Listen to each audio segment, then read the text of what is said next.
2 Timothy 4. I charge thee therefore before God and the Lord Jesus Christ, who shall judge the quick and the dead at his appearing and his kingdom. Preach the word. Be instant in season, out of season. Reprove, rebuke, exhort with all long suffering and doctrine. For the time will come when they will not endure sound doctrine, but after their own lust shall they heap to themselves teachers having itching ears. And they shall turn away their ears from the truth and shall be turned unto fables. But watch thou in all things, endure afflictions, do the work of an evangelist, make full proof of thy ministry. For I am now ready to be offered, and the time of my departure is at hand. The time of my departure is at hand. I have fought a good fight. I have finished my course. I have kept the faith. Verse 8. Henceforth there is laid up for me a crown of righteousness, which the Lord, the righteous judge, shall give me at that day. And not to me only, but unto all them also that love his appearing. Now this is great. So Paul is explicitly saying here in verse 8 that this crown of righteousness is up for grabs by anybody. Anybody can earn this crown of righteousness. But you know what's interesting about this crown of righteousness? It's almost like the culmination of the other three crowns. Remember what the other three crowns were? The crown of glory, the crown of life. The crown of glory was for being a good example, remember? The crown of life, which I actually haven't got to yet. Maybe I accidentally skipped that. I accidentally skipped that. But there's the crown of life, which I'll cover in a second. I actually accidentally skipped that. The crown of life, and then the last one was the crown of glory, the crown of life, and the crown of rejoicing for winning souls. But what's interesting about the crown of righteousness is we see here in 2 Timothy, in verse 5, he says here, but watch thou in all things, endure afflictions. I sort of messed it up here because I was meant to tell you guys about the crown of life, which is about enduring afflictions and tribulations and temptations. But it says here, but watch thou in all things, endure afflictions, there's the crown of life, do the work of an evangelist, there's the crown of rejoicing, and make full proof of thy ministry, and there's the crown of glory. Now before we continue on with that, let's go back to the crown of life, because I actually forgot to show you guys that. James 1:12. So this is actually the third last crown. So the third last crown is the crown of life. Now this one is earned by enduring trials and temptations. I just wanted to show you that. So in James 1 it says here, blessed is the man that endureth temptation, for when he is tried, he shall receive the crown of life which the Lord hath promised to them that love him. I want to show you the consistency here in this crown of life. Revelation 2 verse 10 talks about the church here in Smyrna. Verse 10, he says, fear none of those things with that which thou shalt suffer. Behold, the devil shall cast some of you into prison, that ye may be tried, and ye shall have tribulation 10 days. Be thou faithful unto death, and I will give thee a crown of life. So you see again, this crown of life is linked in with tribulation, is linked in with temptation.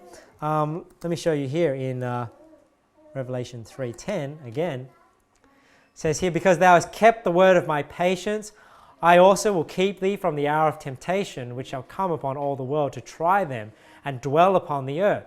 So there's this hour of temptation that is coming. He says, behold, I come quickly. Hold that fast which thou hast, that no man take thy crown. So again, this crown being linked in with this temptation, with these trials. Now, one thing I just wanted to mention here about this crown of life, in 1 Peter 2.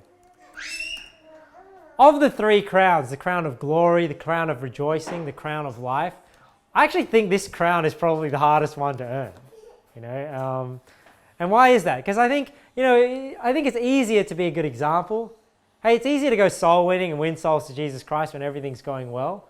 But how easy is it to earn a crown and endure through tribulation, through persecution? And we're not just talking about the sort of, because we don't see the sort of persecution that the Bible's talking about.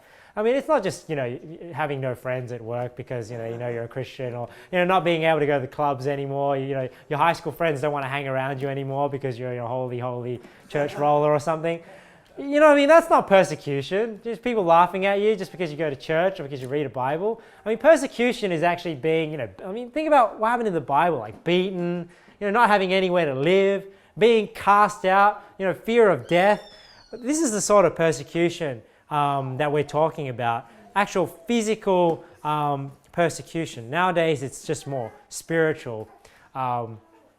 It reminds me of that meme on Facebook that's been going around. Have you guys seen it where it says, in 1944, 18-year-olds went through trenches and they charged beaches, putting their life at risk.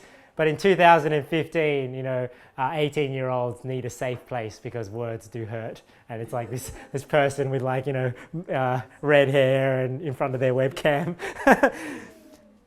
So it sort of reminds me of that, we got to toughen up these days, men, these men that are wearing pink shirts and skinny jeans, is pink necessarily a girly color? I don't know whether you can really say it's a girly color, but I'm just saying that, men need to man up.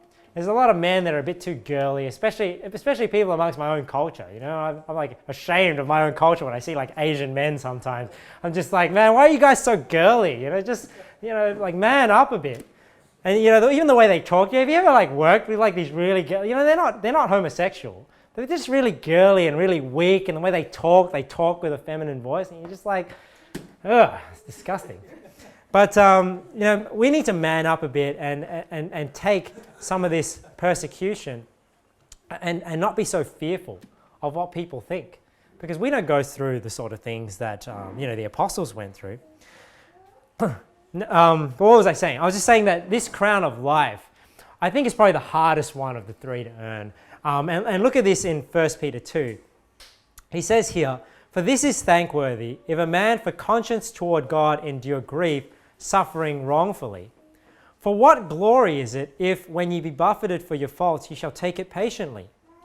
So he's saying here, there's no glory when you make mistakes and you're reprimanded for it, you're buffeted for it. You do something wrong and you get in trouble, right? And you can be a good testimony there, right? You do something wrong, you say sorry, you get in trouble, no big deal. But he says, "But if when you do well and suffer for it, you take it patiently, this is acceptable with God." So he's saying it's even better if you do the right thing and you suffer for it and you do the right thing. So I think there it's saying, hey, it's harder to actually suffer for the right reason than it is to suffer for the wrong reason, even though you may take it patiently, you may take it with the right spirit. So what are some applications for us to consider when it comes to the crown of life? Well, number one is, it's worth it to endure temptation, isn't it? It's worth it to endure those trials, because sometimes when you're going through it, that temptation might seem tempting, obviously, right? Because that's why it's a temptation. I'm trying to think of a different word. But, that temptation might be very tempting, but it's not worth it. You can earn this crown of life if you would just endure. If you're going through hard times, it's worth it going through it to earn that crown of life. So succumbing to sin is never worth it. And we ought to be joyful when persecution comes, because it means the rewards are greater.